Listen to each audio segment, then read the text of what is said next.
ইব্রাহিম আলাইহিস সালাম নিজে পয়গম্বর, উনার ছেলে ইসহাক, ইসমাইল দুজন পয়গম্বর। বয়স যখন 40 হয়েছে আল্লাহ তাদেরকেও নবুয়তি দিয়েছে।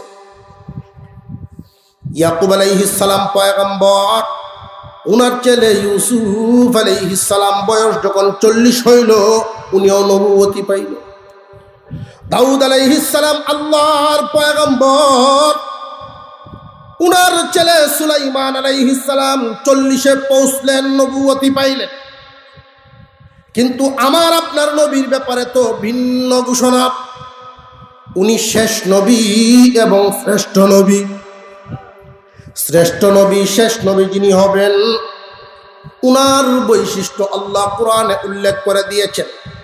মা কানা মুহাম্মাদুন আবা আহাদিম মির রিজালিকুম ওয়ালাকির রাসূলুল্লাহি ওয়া খাতামান নাবিয়্যিন। শেষ নবী যিনি হবেন, শ্রেষ্ঠ নবী যিনি, কোন পুরুষের পিতা হবেন না। কেন নন? উনি শেষ নবী। উনার ছেলেরা যদি জিন্দা থাকেন, 48 বছর বয়সে গিয়া পৌঁছে যান, নবুয়তি যদি দেওয়া না হয়, তাহলে শ্রেষ্ঠত্বের মাপকাঠিতে তারা আঙুল তুলবে।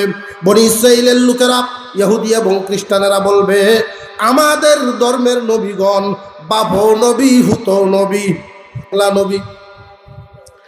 40-এ পৌঁছে গেলে, আপনার ছেলেদের বয়স যখন 40 হবে, আপনার মর্যাদা যে শ্রেষ্ঠ মর্যাদা, মাপকাঠি যদি ঠিক রাখা লাগে, ছেলেদেরকে নবুয়তি দেওয়া লাগে, নইলে তাদের চাইতে মর্যাদা আপনার বাড়বে না। আর মর্যাদা যদি ঠিক রাখা লাগে নবুয়তি দিয়া, নবুয়তি যদি দেওয়া হয়, তাহলে আপনি যে শেষ নবী এই কথার ঠিক থাকে না। ছেলেদেরকে নিয়ে নেওয়া হলো, 40 বছর হবে তো দূরের কথা, শিশুকালেই ছেলেদেরকে আল্লাহ দিছেন আটকুর নাম দূর করার জন্য, নিয়ে গেছেন নবীজির মর্যাদা ঠিক রাখার জন্য। এটা এক কারণ। 2 নাম্বার কারণ হলো, বর্তমান জামানায় দেখবেন কিছু মানুষ আশেকে রসুল এমন আছে, আশেকে পীর এমন আছে, আল্লাহর চাইতেও বড় বানায় বলতে। আমার আপনার পয়গম্বরের শানে এমন কথাও বলা হয়, আল্লাহ যা জানেন রসুলেও তা জানেন। আলিমুল গায়ব বিশ্বাস করা হয়, ভ্রান্ত ধারণা। যদি নবীজির ছেলেরা দুনিয়ার জমিনে লম্বা হায়াত পান, সেজদা দেওয়া শুরু করবে। প্রশ্ন জাগে, কোরআনের আয়াতে আল্লাহ যে ঘোষণা দিলেন শেষ নবী যিনি হবেন, কোনো পুরুষের পিতা হবেন না, তাহলে নবীজিকে যে ছেলে সন্তান দান করেছিলেন তারা কি? আল্লাহ তো ছেলেও দিলেন, মেয়েও দিলেন। আল্লাহ কোরআনে বলেছেন শেষ নবী যিনি হবেন, পুরুষের পিতা হবেন না। মা কানা মুহাম্মাদুন আবা আহাদিম মির রিজালিকুম ওয়ালাকির রাসূলুল্লাহি ওয়া খাতামান নাবিয়্যিন। শেষ নবী যিনি, শেষ নবী কোন পুরুষের পিতা হবেন না। তাহলে যে বাচ্চারা 4 জন ছেলে হইল, তারা কি? জানার জন্য আগে বুঝতে হবে মানুষের বয়সের ভাগ আছে। শিশুকাল, কিশোরকাল, যৌবনকাল, বৃদ্ধকাল আছে না নাই? শিশুকাল, কিশোরকাল, যৌবনকাল, বৃদ্ধকাল, এই 4 কালের মধ্যে বলেন তো দেখি পুরুষকাল কোনটা? শুধু যৌবনকাল পুরুষকাল না, বুড়ার একবারে বাদ করুন না। যৌবনকাল আর বৃদ্ধকাল দুইটাই মিলে পুরুষকাল। নাতি দাদার সামনে গেছে, দাদা এক গ্লাস পানি আন গেছে, পানি তিরাসে আমার জান বাইরে করতেছে পানি আনতে, নিয়ে গিয়ে করছে কি, একটা গ্লাসও আনছে, জগ লুয়ে আসছে তো যে ছোট বাচ্চার এই কাম দেখিয়া দাদা একটা ভিতরে তাহা দিছে, দেখো বাচ্চা তার একটা বেড়া হইবে, বয়স 3 বছর। দাদাই যে কইল যে বেড়া হইবে, বোঝা গেল বেড়া হলো হইছে না। বেড়া হইবে কোন দিন? বালেগ হইবে যে, বালেগ হওয়ার আগ পর্যন্ত পুরুষ বলা সহি না। বুঝে আসতেছে? আল্লাহ যে ঘোষণা দিলেন, আমার দোস্ত শেষ নবী শ্রেষ্ঠ নবী পুরুষের পিতা হবেন না। ছেলে সন্তান দিয়েছেন আক্কুর নাম দূর করার জন্য, দুনিয়া থেকে আগেই নিয়ে গেছেন মর্যাদার মাপকাঠি ঠিক রাখার জন্য। সুবহানাল্লাহ। ওরা যে আক্কুর বলে অপপ্রচার চালায়, কষ্ট দেওয়ার জন্য আক্কুর বলে, নবীজি তো কষ্ট পান না, কারণ ওদের আক্কুর বলাই সহি না। কষ্ট পাইছেন তখন মুহাম্মাদের নাম থাকবে না বলছে যখন, এটা যৌক্তিক সমাজে আসলে থাকে না। ছেলে যদি না থাকে, বাপের নাম না থাকাটাই তো স্বাভাবিক। মুহাম্মদ যে ইসলাম প্রতিষ্ঠিত করতেছে, যেই দিন মুহাম্মদ থাকবে না, ইসলামও থাকবে না, এই কথায় আঘাত পেয়ে তিনি সিজদায় পড়ে কান্দেন।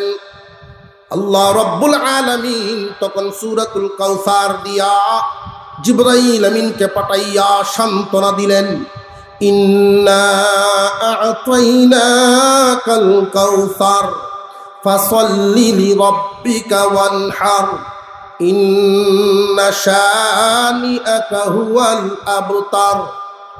ও দোস্ত আমার, আপনাকে আমি কাউসার নামক নিয়ামত দিলাম। মা মানাল কাউসার? কাউসার অর্থ কি? তাফসীরের কিতাবে উল্লেখ করা হয় খয়রে কাসীর। কাউসারের অর্থ অধিক কল্যাণ। কি পরিমাণ কল্যাণ, যে এই পরিমাণ কল্যাণ, এত পরিমাণ নিয়ামত আল্লাহ নবী মুহাম্মদকে দান করেছেন, যেই নিয়ামত অন্য কোনো নবীকেই আল্লাহ দেন নাই। এমন এমন কিছু নিয়ামত দান করেছেন, যেই নিয়ামত আর কোনো নবীর নেই। কাউসারের ব্যাখ্যা করেছেন মুফাসসিরিনে কেরাম, ইন্না আ'তাইনাকাল কাউসার। দোস্ত, আপনার নাম থাকবে না তারা যে বলতেছে, আর আপনি কষ্ট পাইতেছেন, আমি আল্লাহ কাউসার নামক নিয়ামত দিয়া আপনাকে বুঝাইয়া দিলাম, আপনার নাম থাকবে, আপনার নাম থাকবে। দুনিয়ার জমিনে সন্তান হয় 2 ধরনের, একটা হলো জিসমানি সন্তান, আর একটা হয় রুহানি সন্তান। একটা হলো জিসমানি সন্তান, আর একটা হলো রুহানি সন্তান। আপনার নাম নেওয়ার মতো লোক, আপনার নাম নেওয়ার মতো মানুষ আমি এমন ব্যবস্থাই আমি আল্লাহ করিয়া দিব। তারা বলছে আপনি থাকবেন না, মুহাম্মদ নামটাও থাকবে না। আমি আল্লাহ ঘোষণা দিলাম, ওয়া রাফা'না লাকা যিকরাক। ও দোস্ত আমার, আপনার নাম সমুন্নত করার দায়িত্ব আমি আল্লাহ নিলাম। আরো জোরে কোন সুবহানাল্লাহ। তাম পৃথিবীর সমস্ত বাতাসকে পরীক্ষা করা হয়, বিজ্ঞানীরা বাতাসকে পরীক্ষা করে তারা রিপোর্ট পেশ করেছে। আমরা দৈনিক যা কথা বলি সব বাতাসে মিশে যায়। পরীক্ষা করে তারা দেখতে পেয়েছে তাম পৃথিবীর বাতাসের মধ্যে যত শব্দ মিশ্রিত আছে, সবচেয়ে বেশি পাওয়া যায় আল্লাহ, এরপরেই পাওয়া যায় মুহাম্মদ। এত বেশি ব্যবহৃত আর কোনো শব্দ হয় না আল্লাহর পরে মুহাম্মাদের নাম। কেমনে এত বেশি? আল্লাহ পাক রব্বুল আলামিন এমন ব্যবস্থাই করে দিয়েছেন, যেমন এই করিমগঞ্জে যদি জোহরের আজান হয়, এই জোহরের আজানটা আবার নীলফামারী ওই উত্তর সাইডে পশ্চিম সাইডে যাবেন, সময়ের বেশ কম আছে না নাই? সৌদি আরবে প্রায় 2 ঘন্টার বেশ কম, 3 ঘন্টার বেশ কম সৌদিতে।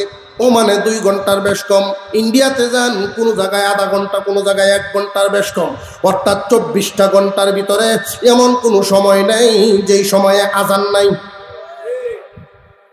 তাম পৃথিবীর জরিপে এমন কোনো সময় নেই যেই সময়ে আজান নাই, আর এমন কোনো আজান নাই যেই আজানে মুহাম্মাদের নাম না। ওয়ারাফা'না লাকা যিকরাক, ও দোস্ত আপনার নাম টিকায় রাখা আমি আল্লাহ দায়িত্ব নিলাম। ইন্না আ'তাইনাকাল কাউসার, তারা বলতেছে আপনার সন্তানরা, ছেলেরা দুনিয়া থেকে বিদায় হওয়ার কারণে আপনার ইসলাম থাকবে না, অনুসারী থাকবে না, আপনাকে আমি কাউসার নামক নিয়ামত দান করলাম। কাউসারের আরেকটা অর্থ হলো অধিক উম্মত। হুজুর আকরাম সাল্লাল্লাহু আলাইহি ওয়াসাল্লাম সাহাবীদের দিকে ফিরে বসছেন। ফজরের নামাজের সালাম ফিরায় নবীজি ফিরে বসতেন। কে কোন স্বপ্ন দেখেছো বলো, আমি ব্যাখ্যা বলে দেই, এরকম আলোচনা করতেন। কেউ যদি কোনোটাই না বলতেন তাহলে নবীজি নিজের পক্ষ থেকে বলতেন, রে সাহাবীরা শুনো, আজকে আমি স্বপ্নে দেখলাম হাসরের মাঠ কায়েম হয়ে গেছে। এক একজন পয়গম্বর নিজ নিজ উম্মত নিয়ে আল্লাহর সামনে হাজিরা দেয়। কোন নবী 3 জন উম্মত নিয়ে যান, কোন নবী 10 জন উম্মত নিয়ে যান, কোন পয়গম্বর 70 জন, 80 জন, 100 জন এইভাবে নিয়ে যান। 4 জন উম্মত নিয়ে আল্লাহর দরবারে হাজিরা দেওয়ার জন্য লাইন ধরেছেন। হঠাৎ করে আমি তাকায় দেখি লক্ষ লক্ষ মানুষ নিয়ে একজন পয়গম্বর আসতেছেন আল্লাহর সাথে সাক্ষাতের জন্য। আমি জিজ্ঞাসা করলাম, প্রভু গো, উনি কে, এত উম্মতের মালিক? আল্লাহ জানায় দিলেন, দোস্ত উনি আমার পয়গম্বর মুসা কালিমুল্লাহ 6 লক্ষ উম্মত নিয়ে সাক্ষাতের জন্য আসতেছে। আয় আল্লাহ, তাহলে কি উনার আমার চাইতে উম্মত বেশি নাকি? মুসা পয়গম্বর কি আমার চাইতে উম্মত বেশি পাইছেন? আল্লাহ পাক রব্বুল আলামিন বলেন, দোস্ত আপনি মাথা উঠান, উপরের দিকে আপনি একবার তাকান। উপরের দিকে তাকায়া দেখি আসমান ভর্তি শুধু মাথা দেখা যায়। ও পয়গম্বর, আপনি আবার ডান দিকে মাথা ঘুরান। আমি নামাজে সালাম ফিরানোর মতো ডান দিকে মাথা ঘুরাইলাম। ডান দিকে মাথাটা ঘুরাইয়া দেখি আসমান পর্যন্ত শুধু মাথা দেখা যায়। বাম দিকে ঘুরাইলাম, বাম দিকেও অনুরূপ মাথা দেখা যায়। আল্লাহ জানায় দিলেন, দোস্ত ওই যে দেখলেন অসংখ্য গণিত সব হলো আপনার উম্মত। সমস্ত নবীগণ মিলে যেই পরিমাণ উম্মতের মালিক, একা মুহাম্মদ এর চাইতে বহু গুণ বেশি উম্মতের মালিক। ইন্না আ'তাইনাকাল কাউসার, দোস্ত আমি আপনাকে কাউসার নামক নিয়ামত দিলাম। কাউসারের আরেকটা অর্থ হলো, আল্লাহ যে নিয়ামতগুলো দিলেন তো কাউসার। কাউসার দিয়ে কি বুঝাইলেন? ও দোস্ত, আপনাকে আমি যদিও ছেলে সন্তান দিলাম, জিসমানি সন্তান দিয়া নিয়ে গেলাম মর্যাদা ঠিক রাখার জন্য, কিন্তু আপনার রুহানি সন্তান এমন আমি দান করব, দুনিয়ার জমিনে বাবার অস্তিত্ব টিকায় রাখার জন্য সন্তানরা চেষ্টা করে। বাবার নামে কেউ যদি মন্তব্য করে, সন্তান এটা সহ্য করতে পারে না, সাথে সাথে প্রতিবাদ করে। ও দোস্ত আমার, আপনার রুহানি সন্তান আমি এমন দান করব, কিয়ামত পর্যন্ত আপনি মুহাম্মাদের উম্মত, রুহানি সন্তানরা আপনার মর্যাদা জমিনে টিকায় রাখার জন্য শুধু পরিশ্রম নয়, গাম নয়, জীবন দিতে তৈরি থাকবে। নবীজির বিরুদ্ধে কথা বললে প্রতিবাদের আওয়াজ আসে না নাই? এমন ইতিহাসও তো পাওয়া যায় রসুলকে কটূক্তি করে বই লেখছে, সাথে সাথে জাহান্নামে চলে যাইতেছে। আল্লাহর রসুলের এমন আশেক সন্তান, নবীজির এমন রুহানি সন্তান আছেন, নবীজির সম্মান রক্ষা করার জন্য স্ত্রী সন্তান নিজের অস্তিত্বের কথা ভুলে গিয়া নিজের জান কুরবানি করে নবীর ইজ্জতের হেফাজত করে। আলেম ওলামা হইতে হবে এমন না।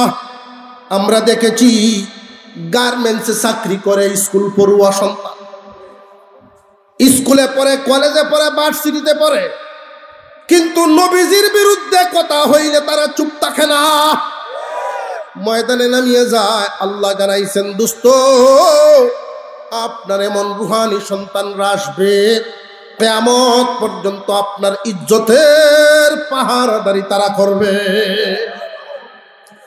ইন্না আ'তাইনাকাল কাউসার, ও দোস্ত আমার, আপনাকে আমি কাউসার নামক নিয়ামত দিলাম। কাউসারের 1 নাম্বার ব্যাখ্যা করেছি, অধিক পরিমাণ নাম থাকবে। নাম দুনিয়াতে আছে না নাই? অধিক উম্মত থাকবে। আপনাদের যুক্তিতে ধরেনি সমস্ত নবীর চাইতে আমার আপনার নবীর উম্মত যে বেশি হবে। ওই দিনই আল্লাহর রাসূল বলেছিলেন, সাহাবীরা শুনো, আমার উম্মতেরা যেন বিয়ে শাদী করার ক্ষেত্রে মনে রাখে, এমন নারী বিয়ে করা যেই নারীর বাচ্চা বেশি হয়, এমন মহিলাদেরকে তোমরা বিয়ে করবা, সংসার করবা যেন সন্তানাদি বেশি হয়। কারণ তোমাদের সন্তান বেশি হইলে আমার উম্মত বেশি হবে, অন্য অন্য নবীদের সামনে আমি ফখর করব। ইন্না আ'তাইনাকাল কাউসার ফাসাল্লি লিরাব্বিকা ওয়ানহার ইন্না শানিআকা হুয়াল আবতার। 3 আয়াতের সূরা। এই সূরাখানা নাজিল হয়েছে আমার আপনার পয়গম্বরের সান্ত্বনা, শান, মান, মর্যাদা বোঝানোর জন্য। 114খানা সূরা, 112 সূরায় বিভিন্ন দিকের আলোচনা, আর 2টা সূরা এমন, একটায় আল্লাহর শান, আল্লাহর মান, মর্যাদা বুঝাইছেন, আর একটায় রসুলের শান, রসুলের মান, মর্যাদা বুঝাইছেন। সূরা কাউসার নাজিল করে আল্লাহ বুঝাইলেন, দোস্ত আমার শানে যেমন সূরা ইখলাস, কুল হুয়াল্লাহ সূরা নাজিল করেছি, আপনার শানেও একখানা সূরা রেখে দিলাম, সূরা কাউসার নাজিল করেছি। এই সূরাখানা মহান আল্লাহ নাজিল করেছিলেন আমার আপনার নবীজিকে সান্ত্বনা দেওয়ার জন্য। সান্ত্বনা কখন কে কাকে দেয়? সান্ত্বনা তো তখনই দেওয়া হয় যখন মনে অশান্তি থাকে। সান্ত্বনা তো তখনই দেওয়া হয় যখন মন কষ্টে থাকে, ঠিক না বেঠিক? হুজুর আকরাম সাল্লাল্লাহু আলাইহি ওয়াসাল্লামের কোন প্রেক্ষিতে আল্লাহ এই সূরাখানা নাজিল করেছিলেন? মক্কা নগরীতে নবীজি দিনের দাওয়াত দেন, সকলেই কি গ্রহণ করেছিল না বেশিরভাগ বিরোধী? বেশিরভাগই বিরোধী। এমন কোন দিক নাই যেই দিকে বাধা দেয় নাই। আল্লাহ পাক রব্বুল আলামিন ঘোষণা দিয়েছেন, দোস্ত আপনার কাজ দাওয়াত দেওয়া, আর আমি আল্লাহর কাজ হেদায়েত দেওয়া। দাওয়াত পাইলেই হেদায়েত পাবে না। আল্লাহ পাক রব্বুল আলামিনের দায়িত্ব দেওয়া ঠিকমতোই পালন করতেছেন নবী মুহাম্মদুর রাসূলুল্লাহ সাল্লাল্লাহু আলাইহি ওয়াসাল্লাম। মক্কার মানুষ প্রভাবশালী যারা, বেশিরভাগ চতুর্দিকে তারা বাধা প্রদান করে। বাহির এলাকার মানুষ যারা মক্কায় প্রবেশ করত, বছরে একবার বান্নি মেলার আয়োজন হতো মক্কা নগরীতে। নেতৃস্থানীয় লোক যারা আবু জেহেল, আবুল আহাব, উতবা, সাইবা, আবু সুফিয়ান, দারুন নদওয়া নামক একটা মিটিংয়ের ঘর তাদের, বৈঠকখানা, বিভিন্ন ধরনের আলাপ আলোচনা সিদ্ধান্ত যেখানে নেওয়া হয়, ওইখানে বসে তারা আলোচনায় আনলো আগামী বান্নি মেলায় যে বিভিন্ন দেশের বিভিন্ন শহরের মানুষ মক্কা নগরীতে আসবে, একটা বিষয় নিয়ে খুব আমরা চিন্তিত। আমাদের মক্কার মানুষ অনেকেই কালিমা গ্রহণ করে ফেলছে, বাপ দাদার আমলের ধর্মের বিরোধিতা হচ্ছে। বহির্বিশ্বের মানুষরা যে এখন আসবে মক্কা নগরীতে, আব্দুল্লাহর ছেলে মুহাম্মাদের কালিমা তারাও যদি গ্রহণ করে বিভিন্ন দেশে নিয়ে যায়, তাহলে তো আমাদের সম্মান আর থাকবে না। এই মক্কা নগরীর যারা ইসলাম গ্রহণ করেছে বেশিরভাগই গরিব গুরাবা, গুলামের পুত্র গুলাম। আমাদের উপরে নেতৃস্থানীয় কোনো লোক নাই, আমাদের উপরে সিদ্ধান্ত নেওয়ার ক্ষমতা এখনো এদের নেই। কিন্তু যদি শহরের বাহিরে চলিয়া যায়, বহির্বিশ্বে এই দাওয়াত ছড়িয়া যায়, তাহলে আমাদের জন্য অসুবিধা হবে। কেমনে নিয়ন্ত্রণ করা যায়? সিদ্ধান্ত গ্রহণ করা হোক। তারা সিদ্ধান্ত গ্রহণ করলো, বহির্বিশ্বের মানুষেরা যেই রাস্তা দিয়ে শহরে ঢুকবে, প্রত্যেকটা রাস্তার মুড়ে মুড়ে আমাদের ছেলেদেরকে দাঁড় করাইয়া দাও। কাফেরদের ছেলেদেরকে, বিভিন্ন যুবকদেরকে দাঁড় করাইয়া দেওয়া হলো। মক্কা নগরীতে মানুষরা আইসা ঢুকে, 1 মাস পর্যন্ত তারা এখানে কেউ বেচা কেনা করবে, কেউ ঘোরাফেরা করবে। 1 মাসের বান্নি মেলা। যুবকরা দাঁড়ায়া দাঁড়ায়া ঘোষণা দেয় বহির্বিশ্বের মানুষেরা, রে আসো, তোমাদের মেহমানদারির কোনো কমতি হবে না। তবে একটা বিষয় খুব সাবধান, আমাদের এই মক্কা নগরীতে একজন যুবক আছে, আব্দুল্লাহর ছেলে মুহাম্মদ, তার দ্বারে কাছেও কেউ যাইবা না। জায়গায় জায়গায় ধার করায় দেওয়া হয়েছে, আব্দুল্লাহর ছেলে মুহাম্মাদের দ্বারে কাছেও কেউ যাইবা না। কেন যাইবা না? যে লোকটা পাগল। আমার আপনার পয়গম্বরকে পাগল বলে প্রচার করা হচ্ছে, দ্বারে কাছেও যাওয়া যাবে না, বাধা দেয়। খবরটা নবীজির কান পর্যন্ত আসলো। উনি সেজদায় পড়ে কান্দেন, প্রভু, আমি ইচ্ছা করেছিলাম বান্নি মেলা উপলক্ষে বিভিন্ন দেশের মানুষ যখন একত্রিত হবে, তোমার নামের দাওয়াত সবাইকে একসাথে দিতে পারবো। ওরা আমারে পাগল বলে দাওয়াতে বাধা দেয়। আল্লাহ পাক রব্বুল আলামিন জিবরাইল আমিনকে পাঠায়া সালাম জানান, মাথা উঠান, চিন্তার কারণ নাই। মানুষের মন নিয়ন্ত্রণ করেন কে?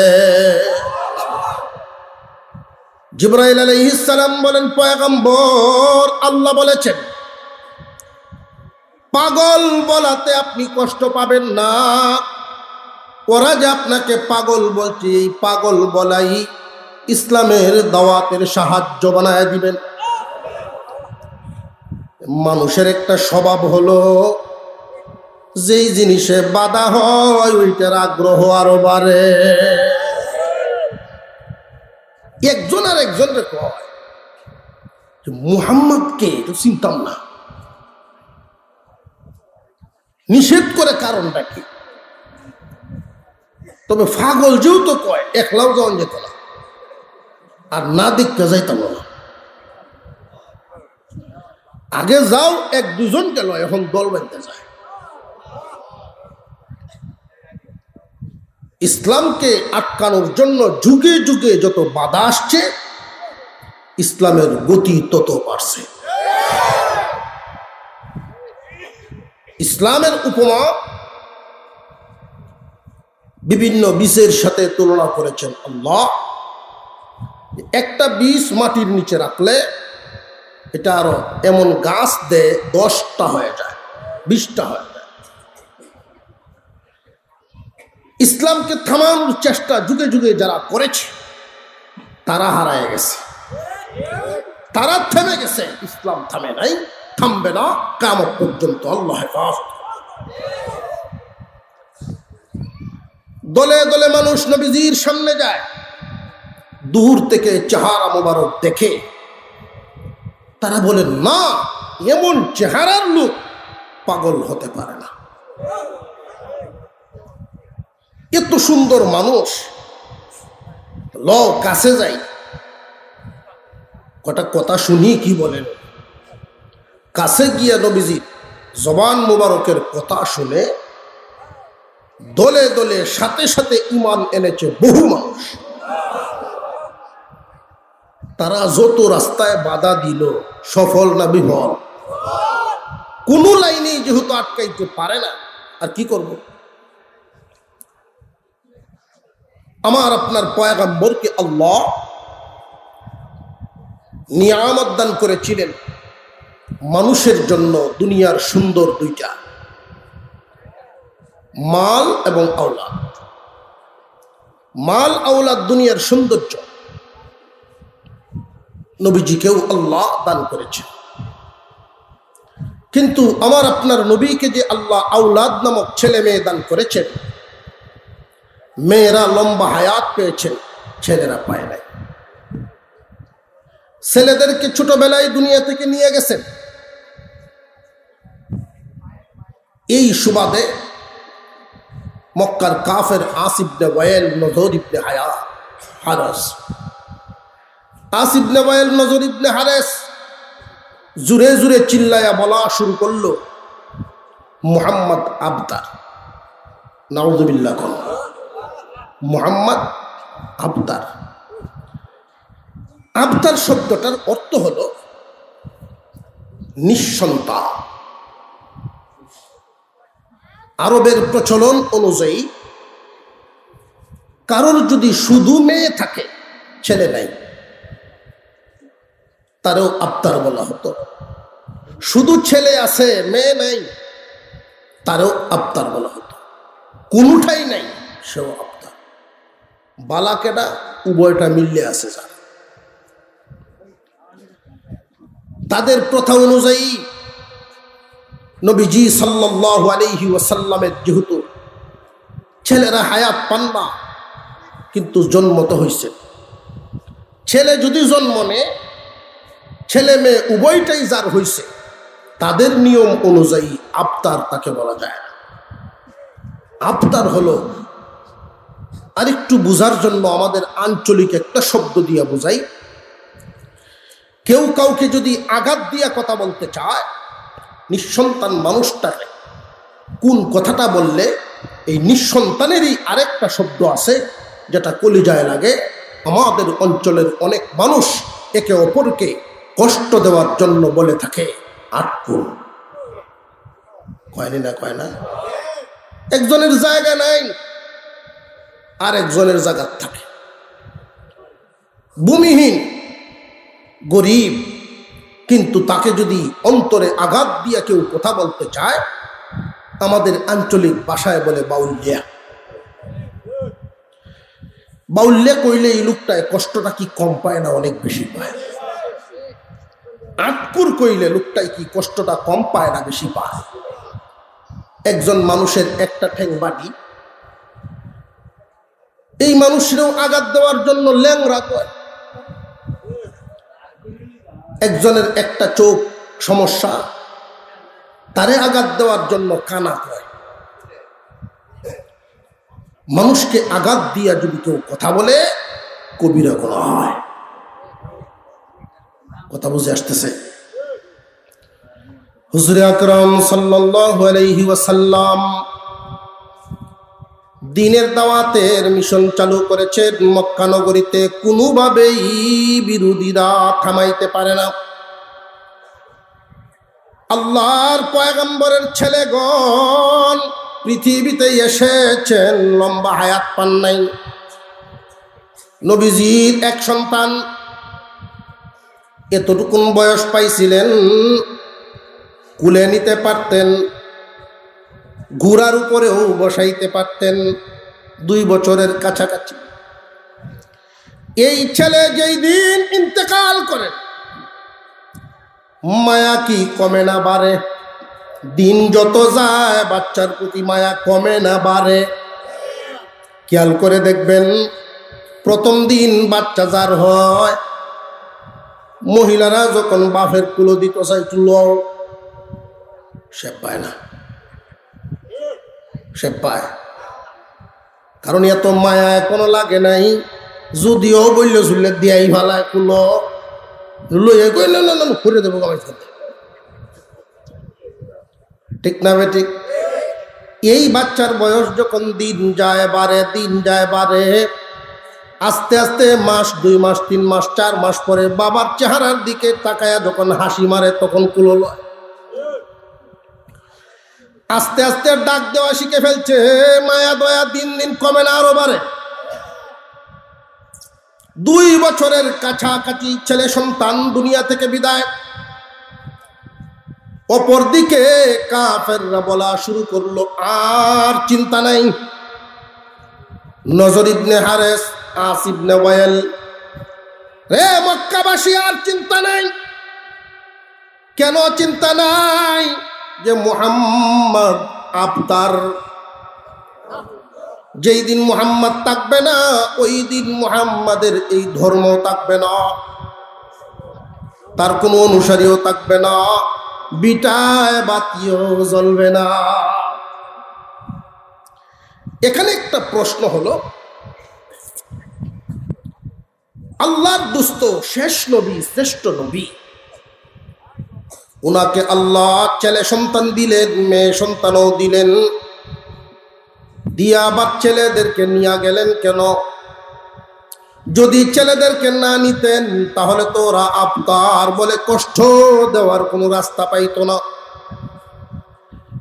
যেই দিন মুহাম্মদ থাকবে না ওই দিন তার বিটায় বাতি জ্বালাইবার কেউ থাকবে না,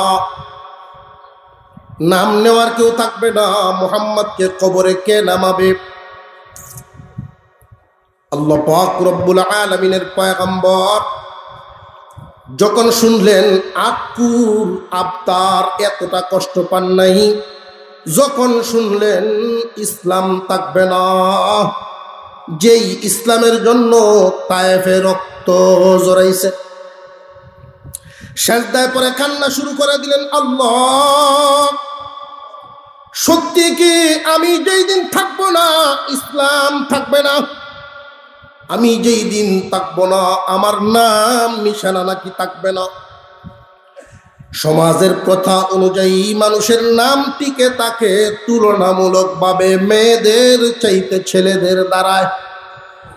কোন দরবারও বইল যে এটা কার ঘরের এই ছেলেটা, তার বাপ নাম কি, এটা কার ভূত, তখন এই ছেলের দ্বারায় বাপের নাম, যদি বাচ্চার নাও থাকে তবু বাপের নামটাই। এটা স্বাভাবিক সমাজের নিয়ম। যেই দিন আমি মুহাম্মদ থাকবো না এই দিন আমার নাম দুনিয়ায় আসলেই কি থাকবে কিনা? আল্লাহ পাক রব্বুল আলামিন এদের এই সমস্ত কথা নবীজির মনের যন্ত্রণা দূর করার জন্য সূরা কাউসার নাজিল করেন। ইন্না আ'তাইনাকাল কাউসার, ও দোস্ত আমার, আপনাকে কাউসার নামক নিয়ামত দান করলাম। কি দান করলেন? কাউসার নামক নিয়ামত। কাউসার নামক নিয়ামতটা কি ওইটা বুঝার আগে আমরা প্রথমে বুঝি যে আল্লাহ মেয়েদেরকে হায়াত দিলেন, ছেলেদেরকে নিয়ে গেলেন কেন? অন্যান্য নবীগণের তো ছেলেরা ছিল, তাহলে কি অন্য নবীদের চাইতে আমাদের নবীর মর্যাদা তুলনামূলকভাবে অন্যান্য নবীদের চাইতে আমাদের নবীর মর্যাদা, আল্লাহর প্রিয়, আল্লাহর মহব্বত কম ছিল নাকি? যে না না, কমের কারণে না, মহান আল্লাহ মেয়েদেরকে রেখা ছেলেদেরকে কেন নিয়ে গেলেন এটার একটা কারণ জিবরাইল আমিন আসছেন। ও পয়গম্বর, কষ্ট নেবেন না, আল্লাহ সান্ত্বনা দেওয়ার জন্য আপনাকে নিয়ামত দিয়েছেন। কাউসার নামক নিয়ামত গ্রহণ করেন। ছেলেদেরকে নিয়ে গেলেন, কারণ কি জানেননি? ছেলেও দিয়েছেন, মেয়েও দিয়েছেন। ছেলে মেয়ে উভয়টা দিয়েছেন যেন মক্কার মানুষ আটকুর বলে ডাকতে না পারে। আটকুর নাম দূর করার জন্য মহান আল্লাহ ছেলেও দিলেন, মেয়েও দিলেন। আর নিয়ে গেলেন ছেলেদেরকে কেন জানেননি? দুনিয়ার জমিনে ইহুদি এবং খ্রিস্টানরা তো আছে না নাই? আমাদের পয়গম্বরের মান মর্যাদা সমস্ত নবীগণের চাইতে শ্রেষ্ঠ, এতে কোনো সন্দেহ নাই। কিন্তু ইহুদি খ্রিস্টানরা এটারে দলিল বানাইব আপনার ছেলেদেরকে নিয়ে যাওয়ার কারণটা শুনেন। মহান আল্লাহ আপনার ছেলেদেরকে দুনিয়াতে পাঠাইছেন আটকুর নাম দূর করার জন্য, কেউ যেন আটকুর বলে কষ্ট দিবার না পারে। তাহলে দিল যে দেওয়াতে তো এটা দেওয়া হয় না। তাদের আইন অনুযায়ী যার ছেলেও হয় মেয়েও হয় সে আটকুর হয় না। তাদের আইন অনুযায়ী আটকুর হয় না। আটকুর কেনটা হয়? মনের জ্বালায়, মনের একটা জ্বালা থাকে। কেউ যদি কারো প্রতিপক্ষ হয়, একজনের সাথে আরেকজনের সম্পর্ক ভালো, খবর হইল তার ছেলে মেট্রিক পাস করেছে, পাস করুক, আয়ে ভর্তি হন লাগতো না। কেন কয়? মনের জ্বালায়। দেখা যায় আইও ভর্তি হয়েছে, লেখাপড়াও বালা করতেছে, খবর পাইছে আইও পাস করেছে, পাস করলাম, ডিগ্রি যেত তো না, ফিসে লাগিয়ে তা হইল মনের জ্বালা। বিএও পাস করছে, লেখাপড়া যতই করুক চাকরি পাইত না, চাকরি পাইত না। আশ্চর্য ব্যাপার, চাকরি পাইত না, চাকরি হয়ে আছে। কোন কিতা করুক, চাকরি করুক, বেতন পাইত না। চাকরি করলে কেউ বেতন না পায় কেন? বলে মনের জ্বালায়। নবী মুহাম্মদুর রাসূলুল্লাহ সাল্লাল্লাহু আলাইহি ওয়াসাল্লাম আটকুর ছিলেন না, আপনার নন। এই নাম দূর করার জন্য আল্লাহ মেয়ে দিয়েছেন, ছেলেও দিয়েছেন। তো নিয়ে গেলেন কেন? দুইটা কারণ। এক নম্বর কারণ হলো বনি ইসরাঈলের নবীগণ, খেয়াল করেন ইতিহাস, তো সাহাবীদের মধ্যে কিছু তো রসিকও ছিলেন। নবীজি নিজে কি রসিকতা করতেন না? আরে করতেন, সব সময় শুধু গেলে একভাবে বই থাকতেন নাকি? আল্লাহ নিজেই তো বলছেন ফালইয়াদহাকু কলিলা, অল্প অল্প হাসো, বেশি বেশি কানবা, অল্প অল্প হাসবো। একেবারেই যদি কান্দা মুক্তি হয়ে বই থাকে, হোর বাড়ির দিলেও তো জামাই পছন্দ হইত না, ঠিক না বেঠিক? নবীজি নিজে হযরত আলী রাদিয়াল্লাহু আনহুর সাথে শ্বশুর জামাই, কি শ্বশুর জামাই এক দস্তরখানে বৈশা নাস্তা করতেছে। আমরা যে হৌর জামাইরা সামনে যে আসসালামু আলাইকুম কইয়া যায়, আর চোখের সামনে তো যায়, এক কানো আর বয় না। এক দস্তরখানে বইছে খানা খাইতে, তো খেজুর খাচ্ছেন। নবীজি করেন কি, খেজুর খাইয়া হযরত আলীর সামনে থুয়ে দেন। একটা যদি উনি সামনে তন, আর একটা আলীর সামনে তন। খাওয়া শেষের দিকে আল্লাহর রাসূল বলেন, প্রত্যেকের সামনের খেজুর বেশি গণা হবে, এরপরে বোঝা যাইব কে বেশি খাইছে কে কম খাইছে। অর্থাৎ জামাইয়া বেশি খাইছে বুঝাচ্ছে। গণা হইল হযরত আলীর সামনে বেশি। হযরত আলী বলেন, উনিও তো বুঝতে পারছেন, উনি বলতেছেন যে কেউ যদি বেশি সহ খায়া থাকে তাহলে তো কম হইবই। আল্লাহ রাসূল সাল্লাল্লাহু আলাইহি ওয়াসাল্লাম মুস্কি হাসি দিচ্ছেন, মজা করছেন তারাও। রাসূল যখন এই কথা বলছেন, এক সাহাবী বলেন, ইয়া রাসূলুল্লাহ, বিয়ে করার আগে বুঝবো কেমনে কোন নারীর সন্তান বেশি হইব, কোনটার কম হইব? এমন নারী দেখে বিয়ে করতাম যে আওলাদ বেশি দেয়, আল্লাহর রাসূল বলেন, তোমরা যে বাজারে যাও উট কিনতে, ওইখানে গিয়া তো তোমরা বুঝতে পারো, আমরা যে গরু কিনতে যাই, বছর ভিত্তিক গরু আছে না, বছরে বছরে দেয়, এটির যেমন কদর, গাভীটা দেখলেই তো বোঝা যাবে বছর দেখে। এমন পরিবারেই বিয়ে করো, যেই মেয়ের সাথে বিয়ের সম্বন্ধ করতে যাই বা দেখো তারা ভাই বোন কয়জন, তার মামা হোক কালা শাশুড়ি কয়জন, সিরিয়াল হয়ে দিকে দেখো তোমার শাশুড়ি কয়জন সন্তান দিছে, নানি হরি কয়জন সন্তান দিছে, বুঝুন যেত না।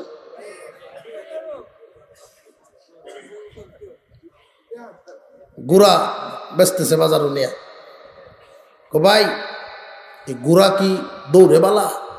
হ্যাঁ, এই গুড়া আমি বেশি দিন হইছে না, এইটার ব্যাপারে মন্তব্য আমি করতে পারতাম না, তবে একটা দোষ থাকতে পারে। কেন, কেমন দোষ? যে এই গুড়ার যে নানি আছেন, গুড়ার নানি আছে না, এই গুড়ার নানি পানি দেখলে শুই হতো, আমি তো আর এটা চালাইছি না, আপনি চালায় দেখতে পারে, এই জন্য সিরিয়াল সিঁড়ি দেখা লাগে। আজকালকার অবস্থা হয়েছে এমন, ফুতে বেয়া ঠিক করিয়া বাপের না, ঠিক না ঠিক? যুবকদেরকে আমি বলি, শোনো, তোমার মা তোমার বাবা শত্রু না,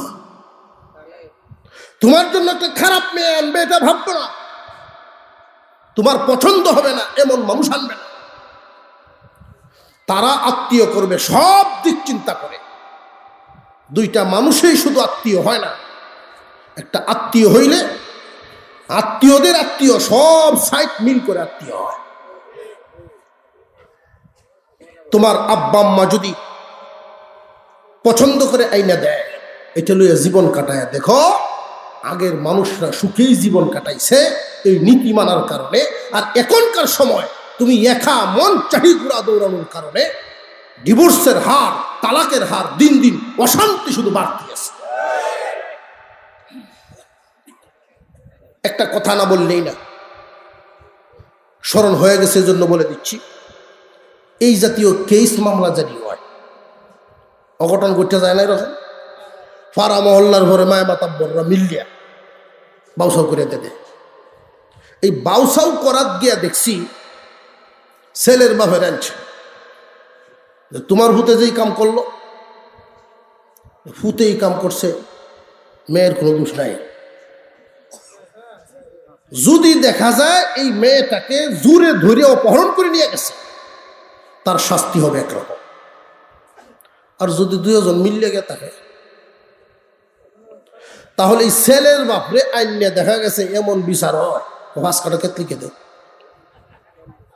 10 লাখ টাকা কাবিন দেও, এই 10 লাখ টাকা দেন মহ, 5 কাটা ক্ষেত আগাটা হইলো বাড়ি রেদালাই নেব, বিচার যে শুরু হয়েছে দেখছি। পরের দিন স্কুলও তার সাথী মেয়েরা কি কইব, যে দূর আমরাও দায়ী করি, কামরা হেই বেলাইছে বলা। বুঝে আসতেছে আপনাদের? আমি কয়েকজনের সামনে এই কথাটা বলেছি, বিচার যদি এভাবে হয়, এই অন্যায়টাকে প্রমোট করা হয়, এই অন্যায়টাকে আরো প্রশ্রয় দেওয়া হয়, এটা যদি বন্ধ করতে হয় তাহলে এমন ভাবে রায় দিবে অন্য একটা মেয়ে যেন এই কাজ করার সাহসই পায় না।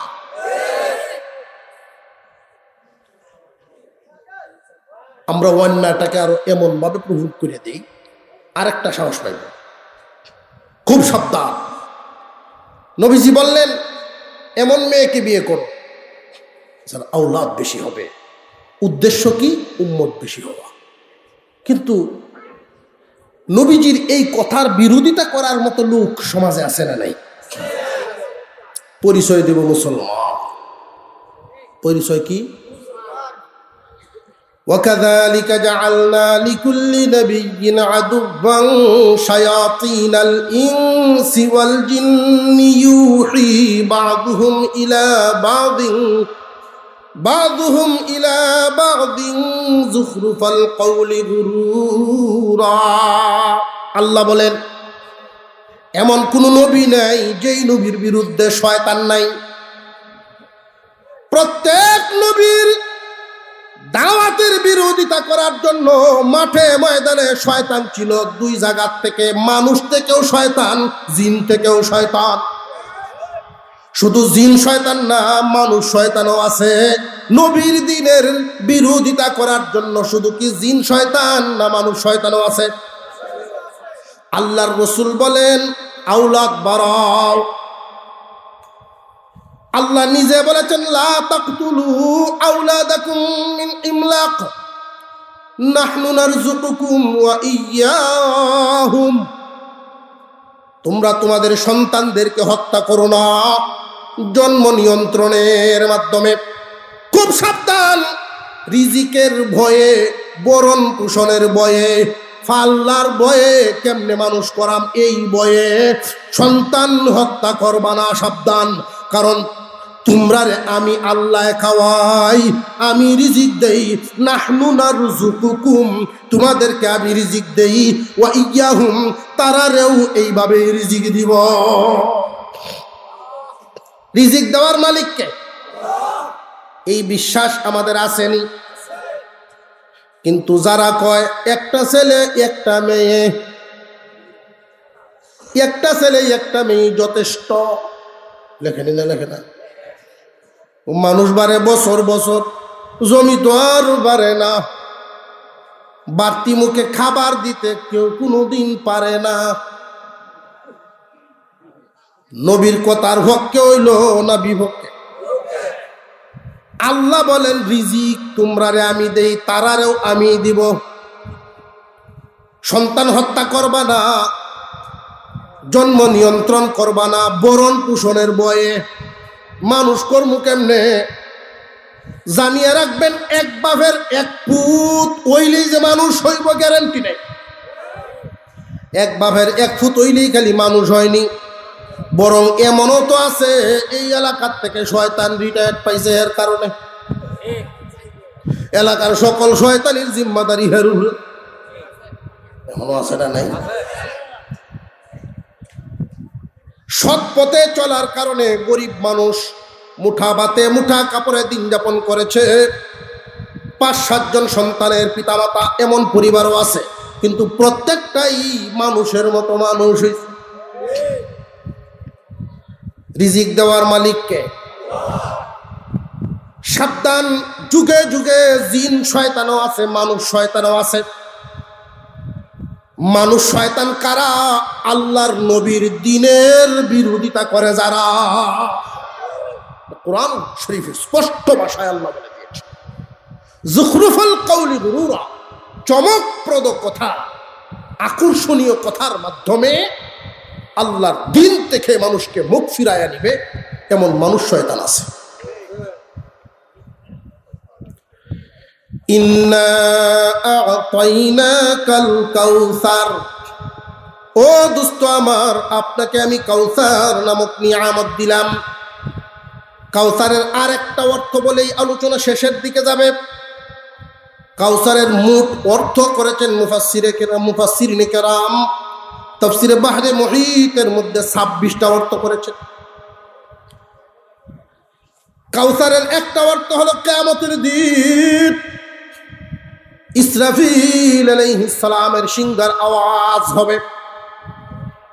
একবার তো ধ্বংস হবে, আর একবার ওই ফু দিয়াই করা হবে। মানুষ জমিন থেকে এমন ভাবে উঠবে, জ্বালা যেমন ভাবে উঠে। জমিনের মধ্যে জ্বালা ছাড়া যেইভাবে গজায় এত ঘন, কিয়ামতের কঠিন ময়দানে মানুষ আমরা দাঁড়াবো, 2 পায়ের নিচে যতটুকুন জায়গা, এই পরিমাণ জায়গা মিলবে।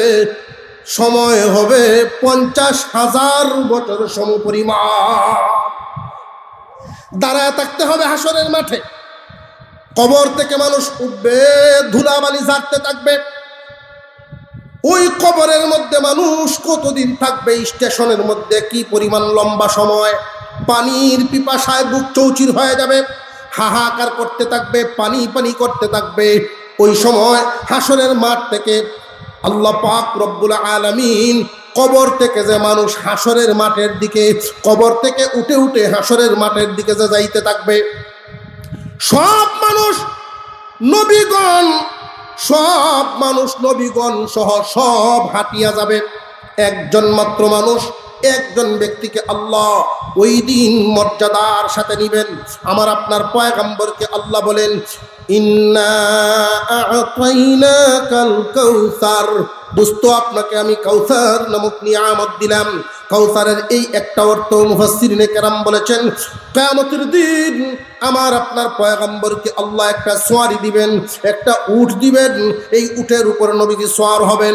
উটের গদিটা হবে রেশম কাপড়ের, সাজানো হবে, পাগুলো থাকবে স্বর্ণ রূপা দিয়া বাদাই করা, হীরার একটা লাগাম লাগানো, বিশ্ব নবীকে উপরে বসানো হবে।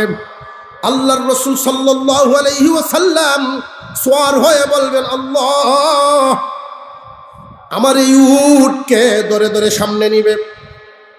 আল্লাহ বলবেন, আপনার একজন সাহাবীকে বলেন। আল্লাহ পাক রব্বুল আলামিন আমার আপনার পয়গম্বরকে বলবেন একজন সাহাবীর কথা। আল্লাহর রাসূল সব সাহাবীদের দিকে তাকাইয়া দেখবেন প্রত্যেকেই কুরবানিওয়ালা। আয় আল্লাহ, আপনি এই নিয়ামত দিয়েছেন সোয়ারি, সুতরাং আপনি বলিয়া দেন আমার উটের লাগাম কে আজকে ধরবে। আল্লাহ ওই দিন কুদরতি জবানে ডাক দিবেন, বেলাল আসো, লাগাম ধরো, পয়গম্বরকে সামনে না। মানুষের হাহাকার অবস্থা পানি পানি করবে। ওই মুহূর্তটার মধ্যে আমার আপনার পয়গম্বরকে আল্লাহ দিবেন হাউজে কাউসার। হাউজে কাউসারের পানিটা হাদিসের কিতাবের মধ্যে উল্লেখ করা হয়, 3টা গুণ থাকবে। দেখতে হবে দুধের চাইতেও সাদা, খাইতে হবে মধুর চাইতে মিষ্টি, গ্রান হবে মেশকে আম্বরের চাইতেও আরো বেশি। 1 গ্লাস পানি যদি ওই দিন কেউ পান করতে পারে, জান্নাতে ঢোকার আগ পর্যন্ত পানির পিপাসা লাগবে না। ওই দিন পানি পান করানোর জন্য আল্লাহর রাসূল ডাকবেন কিছু মানুষকে। হাদিসের ব্যাখ্যায় মুহাদ্দিসিনে কেরাম বলেন, কোন হাদিস? قال النبي صلى الله عليه وسلم يشفع يوم القيامة 3: الأنبياء ثم العلماء ثم الشهداء। নবীগণ, আলেমগণ, শহীদগণ, 3 দলকে ডাকবেন। সাহাবীরা আসবে, পান পাত্র হাতে নাও, পানি পান করায়া যাও। এই 3 দলকে যে ডাকবেন, সিরিয়ালটা দেখেন, নবীগণ, আলেমগণ, শহীদগণ। প্রশ্ন জাগে, শহীদদের সিরিয়াল আলেমদের পরে আসলো কেন? নবীজি শব্দ ব্যবহার করতে গিয়া নবীগণের পরেই আলেমদের শব্দটা আনলেন, কারণ কি? শহীদদের শব্দ পরে নিলেন কেন? যে একজন শহীদ দিন হেফাজতের জন্য নিজের জীবন বিলায় দিয়ে বিদায় হয়ে গেলেন জান্নাতে, কিন্তু একজন আলেম সারাটা জীবন ভর দিনের জিম্মাদারি পালন করে দেন। কলমের মাধ্যমে, জবানের মাধ্যমে, লিখনির মাধ্যমে, পড়ানোর মাধ্যমে সারাটা জিন্দেগি ইসলাম হেফাজতের জন্যই সারাটা জীবন দিয়া দেয়। ওই যে 7 বছর বয়সের সময় মা বাবার মাঝখানে ঘুমানোর বয়সটায় বের হয়, মাদ্রাসার ফ্লোরে ঘুমায়, নুরানি পড়ে, মাদ্রাসার ফ্লোরে ঘুমায়া হিফজ পড়ে। একটা সময়, লম্বা সময় লাগাইয়া হাফেজ হয়, কারি হয়, আলেম হয়, এরপরে খেদমত শুরু করে। এই যে মানুষটা 7 বছরের সময় আলেম ওলামারা মার উদর ছাড়ে, জীবনে আর বেঁচে থাকতে গড়ে ফিরা হয় না। মাসে 3 দিন ছুটি পায় বাড়ির জন্য, 27 দিনেই মাদ্রাসা। এমন এমন আলেম আছেন নিজের সংসারের চাইতেও মাদ্রাসার ফিকির বেশি করে। এই তালিবে ইলমদের দেখাশোনার জন্য, ইলমে নবুবীর হেফাজতের জন্য মেহনত, কুরআনুল কারীমের হেফাজত কিয়ামত পর্যন্ত এভাবে চলতে থাকবে। একদল মানুষ কোরআন পড়াইবে, আর এক দলে পড়বে, আর একদল মানুষ জমিনে এমন থাকে হাসরের মাঠে ওরা কোরআনের সুপারিশ পাবে। পড়াইয়া পড়িয়া আরেক দল আছে পড়ানো না, এরপরেও সুপারিশ পাবে। কারণ কি? যে কারণ হলো কুরআনুল কারীম পড়ানোর জন্য সব সময় সহযোগিতার হাত বাড়ায় রাখে, সব সময় সাহায্যের হাত বাড়ায় রাখে। লজিং অনেকের বাড়িতে আছে না নাই?